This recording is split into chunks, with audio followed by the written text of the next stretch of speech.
예, 피청구인 측에서 10분 범위 내 최종 의견을 진술해 주시기 바랍니다.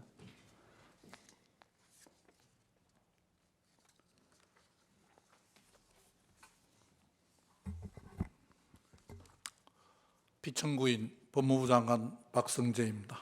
우선 피청구인에게 진술할 기회를 주신 재판관님께 감사의 말씀을 드리며, 평소 나름 모범적으로 공직생활을 해왔다고 자부하고 있었는데 이 탄핵 심판정에 서게 된 것을 대단히 안타깝게 생각합니다.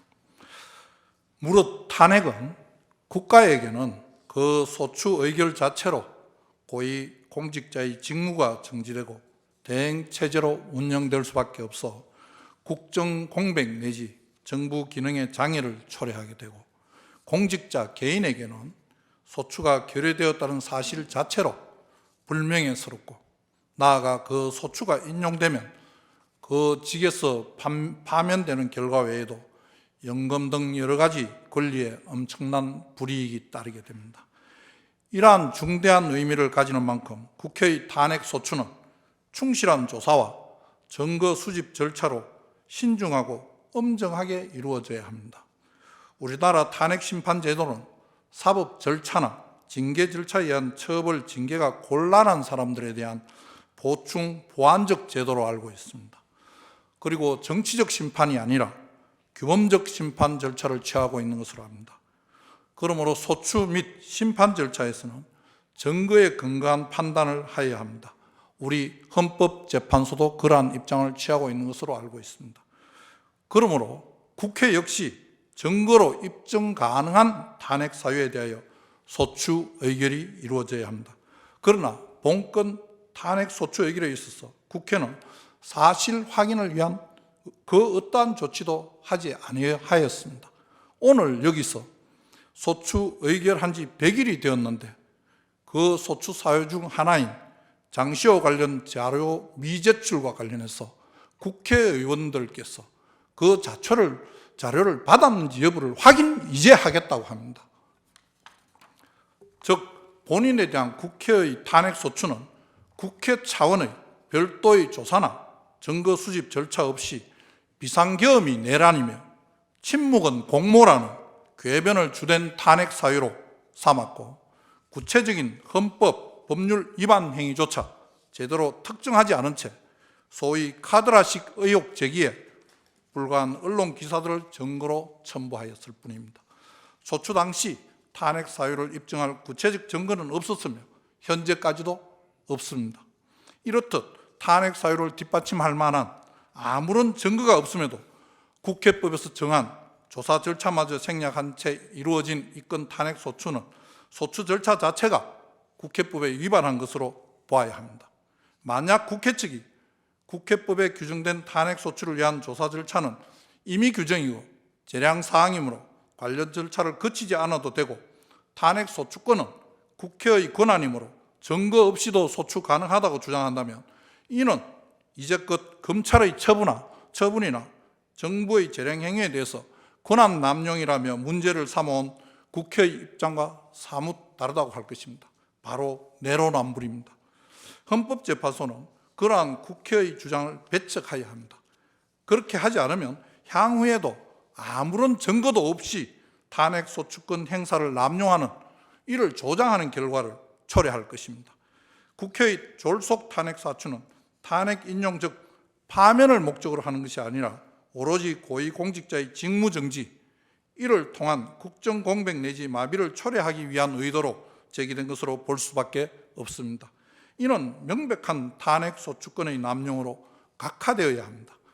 탄핵 소추권이 국회의 권한이라고 다수당의 의도대로 다수결에 의하여 탄핵 소추권을 남발하는 것은 다수결의 원칙을 악용한 다수의 전제정치이자 다수의 폭정입니다.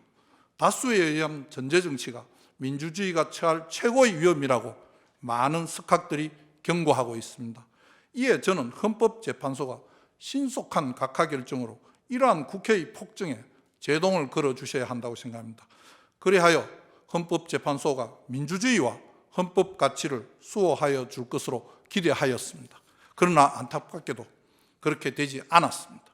2024년 12월 12일 국회의 탄핵소추 의결로 법무부 장관의 직무는 바로 정지되었고 1회 변론 기일까지 거의 100일이 흘렀습니다.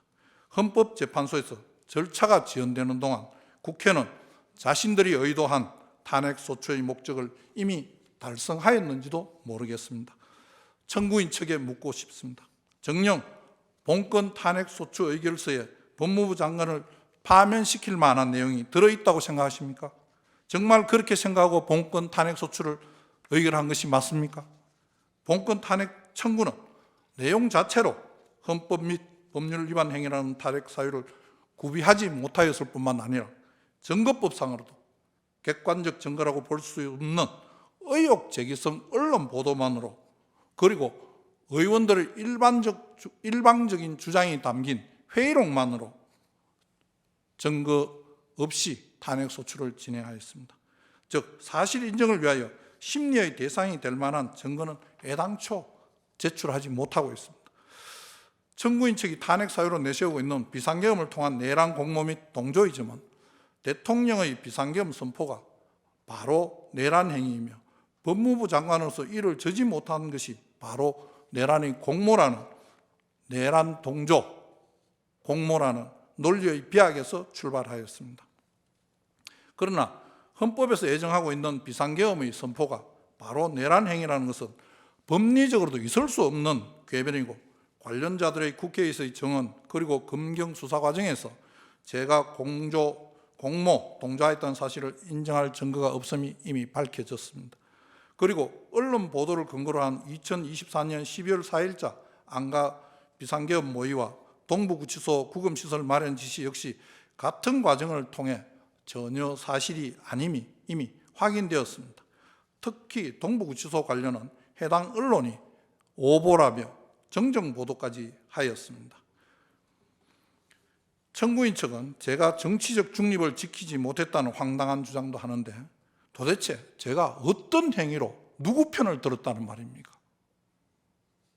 또한 저는 정당한 사유 없이 국회의 자료 제출 요구를 거부한 사실도, 국회를 경시한 사실도 없습니다.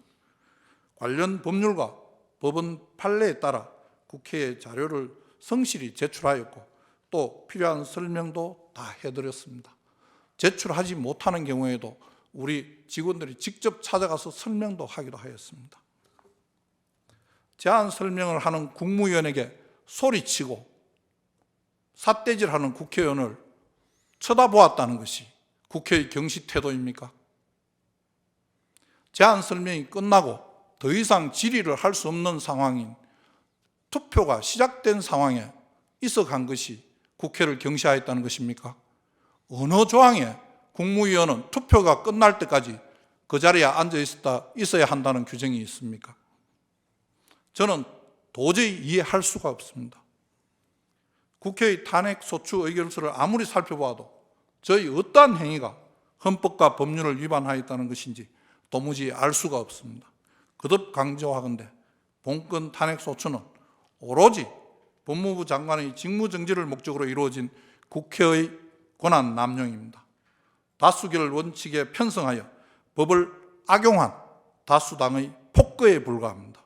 아니면 말고식으로 제기되는 이러한 국회의 후안무치한 정치적 탄핵소추, 즉 국회의 권한 남용을 그 피해자가 있습니다.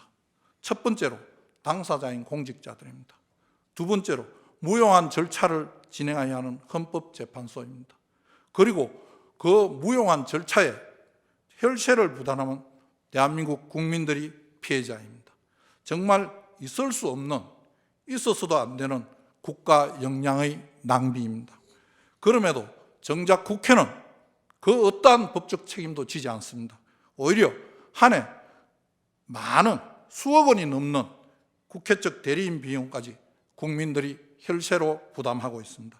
이것이야말로 불이이며 국고 손실 행위이자 헌정질서 문란 행위라고 할 것입니다. 이제는 헌법재판소가 기각결정이 아니라 각하결정으로 국회의 불법을 선언함으로써 헌정질서를 바로잡아야 할 때입니다. 법의 지배가 아니라 법을 이용한 지배로 흐르고 있는 국회의 폭거에 제동을 걸어주시기 바랍니다. 부디 신속한 각하 결정으로 국회의 남용에 적절한 제동을 걸어주시길 부탁드립니다. 경청해 주셔서 감사합니다. 이상으로 변론을 종결하겠습니다. 선고기일은 추후 지정하여 양측에 통지해드리겠습니다.